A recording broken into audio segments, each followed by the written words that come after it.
श्री संत गजानन महाराज यांचा 147वा प्रगट दिन 20 फेब्रुवारी रोजी तेल्हारा तालुक्यातील हिवरखेड येथे मोठ्या उत्साहात साजरा करण्यात आला।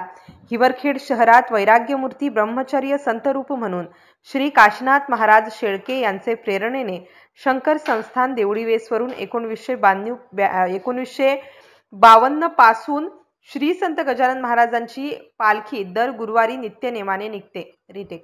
हिवरखेड शहरात वैराग्यमूर्ती ब्रह्मचर्य संतरूप म्हणून श्री काशीनाथ महाराज शेळके यांचे प्रेरणेने शंकर संस्थान देवळीवेसवरून 1952 पासून श्री संत गजानन महाराजांची पालखी दर गुरुवारी नित्यनेमाने निघते। गजानन महाराजांच्या श्रद्धेपोटी या ठिकाणी दिवसेंदिवस भक्तांसह पालख्यांची संख्या वाढतच आहे।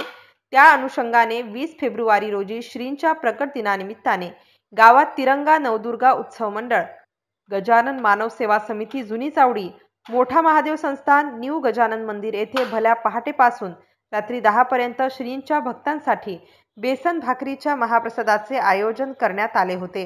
MCN न्यूज मराठी करिता बाळासाहेब नेरकर, हिवरखेड।